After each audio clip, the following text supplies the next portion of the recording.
목사의 아침 묵상 2025년 6월 11일 수요일 아침입니다.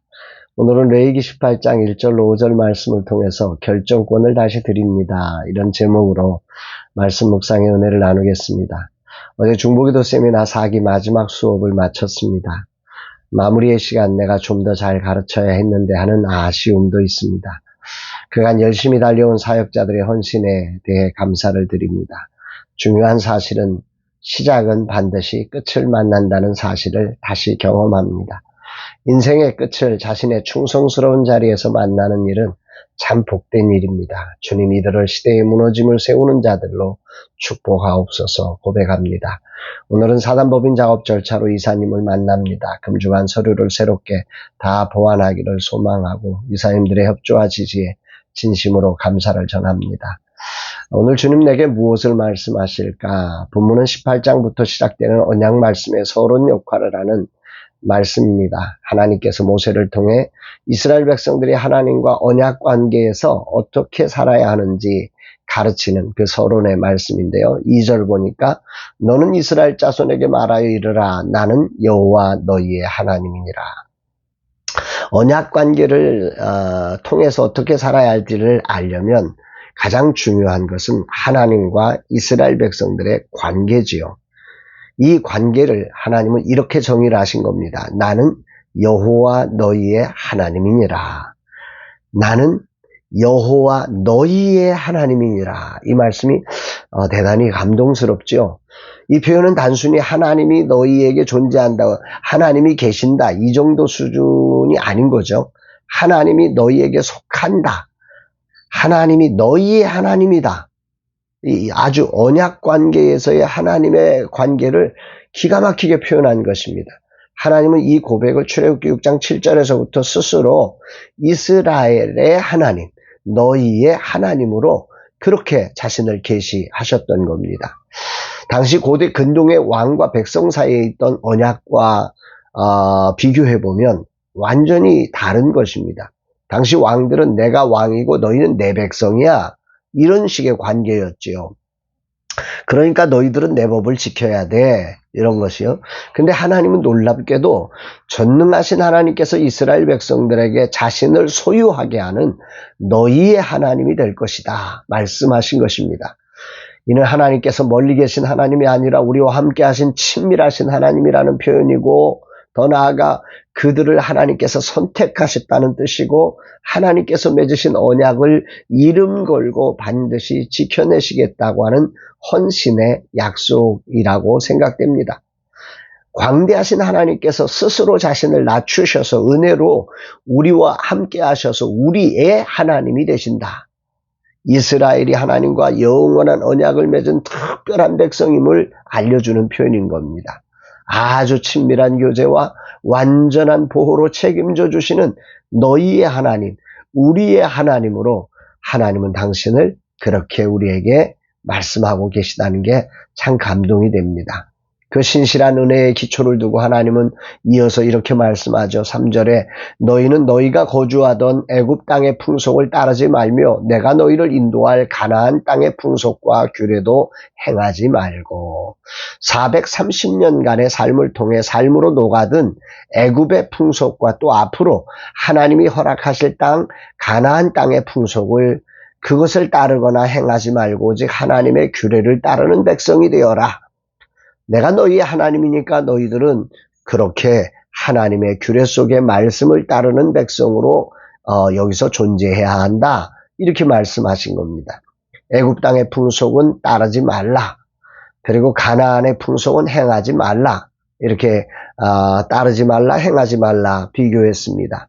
이전의 습관과 생활에 자연스럽게 녹아져온 애굽의 풍습을 그대로 답습하는 신앙을 거부해야 한다.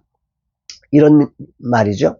또 아울러 앞으로 가나안 땅에서 세상이 보여주는 정말 아름답고 보암직하고 그 뭔가 탐스러운 이 세상의 풍속을 모방하거나 그것을 행하는 자가 되지 말라는 건 근본적으로 우리의 삶의 방향성을 바꾸고 죄를 멀리하는 정말 하나님의 규례 안에 순종된 백성으로 살아야 한다. 하나님의 백성은 그 정체성과 삶의 기준이 오직 하나님께 속한 자여야 한다. 이렇게 말씀한 것입니다.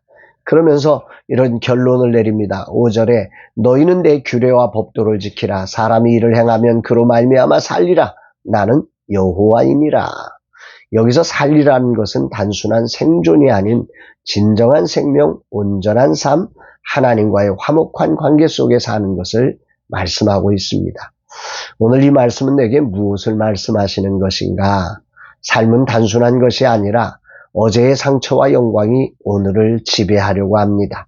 아울러 미래의 두려움과 화려함이 우리의 삶을 결정하려고 달고 옵니다. 이 사이 땅에 사는 것이 오늘의 우리의 실존의 삶입니다. 오늘을 하나님과 맺은 언약 안에서 세상의 거룩한 빛으로 산다는 것은 이전의 삶의 상처와 영광을 향한 단호한 방향 전환이 필요합니다. 오직 우리를 살게 하시는 하나님의 말씀을 중심으로 한 방향 전환이 되어야 합니다. 아울러 앞으로의 삶이 주는 두려움과 화려함의 자리를 따르지 않고 주님이 허락한 사명을 가진 당당한 발걸음으로 세상을 모방하는 자가 아니라 세상이 따를 수 있는 하나님 나라를 이루는 삶을 살아가야 합니다. 세상에 끌리는 삶이 아니라 세상을 이끄는 삶이 되어야 합니다. 이것은 오직 하나님의 언약을 신뢰하고 그 안에서 살아갈 때 성령이 주시는 능력으로만 가능함을 깨닫게 됩니다. 이 말씀이 생각납니다. 요한복음 15장 5절 나는 포도나무요 너희는 가지라. 그가 내 안에 내가 그 안에 거하면 사람이 열매를 많이 맺나니 나를 떠나서는 너희가 아무것도 할 수 없음이라. 이 말씀은 마치 레위기 18장 5절에 그로 말미암아 살리라를 다시 들려주는 듯합니다. 진정한 생명은 그분 안에 거함으로써 주어진다는 사실을 말씀하신 거지요. 진정한 삶의 결정권이 과거나 미래의 추억이나 두려움, 영광이나 화려함이 아니라 주님의 뜻과 말씀을 통한 주님에 의한 결정이 되라는 것입니다. 삶에서 이것을 분별하고 실천하는 것이 참 쉽지는 않습니다. 아니 이렇게 글로 표현하기까지 엄청난 세월의 아픔을 겪었음을 고백합니다. 그럼에도 오늘 나의 왕, 나의 주인 되신 주님이 결정권을 가지고 내 삶을 살리시도록 말씀에 근거한 결정을 내리는 하루의 삶이 되기를 다짐합니다. 중요한 것은 하나님은 은혜로 성육신하셔서 나의 하나님이 되시는 친밀하신 분이란 사실이고 완전한 보호를 이루시는 전능하신 하나님이심을 고백합니다. 그분이 우리와 함께 하시는 우리의 하나님이십니다. 절대 과거의 습관적 방식을 무작정 따르지 않을 것입니다. 그리고 보여지는 세상을 부러워하지도 않고 모방하지도 않을 것입니다. 주님과 함께 세상이 따를 수 있는 성령 안에만 있는 그 멋진 삶을 오늘도 살아가는 자가 될 것입니다. 가슴이 설렙니다. 오늘도 나의 하나님으로 임재하셔서 성령으로 동행하시며 이 멋짐을 창조하실 우리 하나님을 찬양하며 말씀에 깊이 젖은 인생, 짜면 짤수록 말씀이 흘러나오는 삶, 나는 오늘도 그 삶을 택하려고 합니다. 그리고 그 흘려진 말씀이 생명이 되어 세상이 따르게 하는 그런 삶이 되리라 다짐합니다. 주님 감사합니다. 오늘도 삶을 분별할 수 있는 지혜를 말씀을 통해 허락하심에 감동입니다.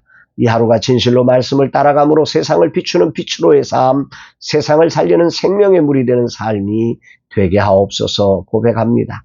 사랑하는 여러분, 여러분들의 오늘의 삶은 어떠십니까? 삶이라는 자리는 오늘이라는 자리, 오늘이라는 결정이 우리가 내리는 것 같은데 많은 순간 과거가 오늘을 결정하고 미래가 오늘을 결정하고 환경이 오늘을 결정하고 어떤 사람이 오늘을 결정하는 이 어처구니 없는 일들이 우리 삶에 참 많습니다. 이 속에 영적인 깨어있음과 분별력을 갖고 말씀이신 주님이 우리의 주인 되셔서 그분의 결정에 따라 우리가 살 때 그 안에 있는 자들에게 정말로 하나님의 풍성한 열매가 있는 복된 삶이 주어짐을 사랑하는 여러분 기억하시며 오늘도 그분의 결정 속에 그분의 거룩한 말씀 안에 순종되어서 사는 복된 날 되어지시기를 주의 이름으로 축복합니다. 사랑합니다, 여러분.